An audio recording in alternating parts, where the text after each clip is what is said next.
Good day, friends. My name is David, and I would like to just share a short message that the Lord has laid in my heart. And I feel it's so important in this day and time. And I want to talk about three ships. The first ship is Noah's Ark. Noah's Ark must have been one of the largest ships built in its time. They say it must have been about the length of the ship was the length of a football field, and a half, so 1.5 length of a football field. So that's quite large. The purpose of it was to save 8 people and also animal species to restart humanity after the flood. And it was God who designed the ship, gave the blueprint to Noah to build. And the purpose was, as I said, to save people. And here's a few facts about it. This ship was so well built that it floated on the water for, there's 150 days. It was on the open seas, 150 days, and eventually came to land on the highest pinnacle of Mount Ararat. And that was so significant. You know, even today it's still there. Pieces of it can still be found. On the other hand, there's a second ship, which was also built as one of the biggest ships at its time. This is about 100 years back now. I'm talking about that Titanic, and a lot of you know the story of the Titanic. This ship set sail. It was designed by man, and his designers was even said to have said that even God couldn't sink the ship. It was so well built. And the strange thing, this ship was only 4 days at sea and was struck by an iceberg. 1,500 souls were lost. And that that ship can be found today 3.8 kilometers at the bottom of the Atlantic Sea. But there's a third ship, and that ship is called the True Church. And I just want to linger a little bit on this.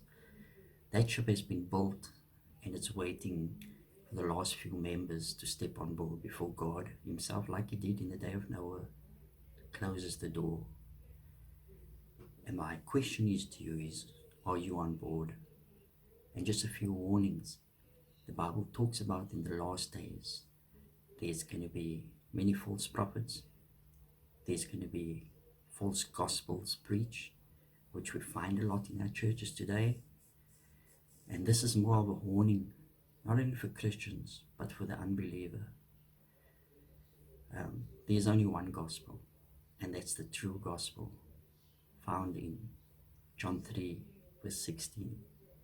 I think sometimes we miss an important factor in that verse. It says, "For God so loved the world that he gave his only begotten Son, that whosoever believeth in him," and it comes to this, it said, "should not perish." That means would not go to hell. And that we don't hear of anymore.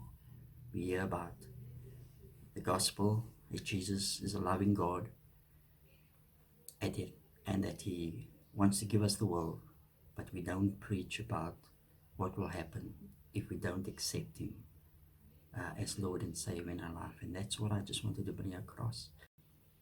I read a verse this morning in Matthew 7, verse 13 and 14, and it talks about there's a narrow gate and there's a narrow path, and it says few on that path, and that's the path to eternal life.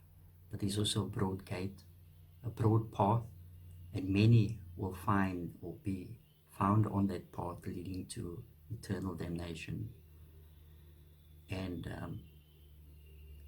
this is my message to you is, where or which path are you found on today? And just in short, I just want to close it with the true gospel message, which I call it the ABC of the gospel. It says, A, you must accept that Jesus came because he loved you and he died for you on the cross to save you. B, you must believe in your heart that God raised him from the dead so that you might be saved. And C, You must confess with your mouth that Jesus is Lord and that He loved you so much that He died for you. So my friends, I would just like to end with this question.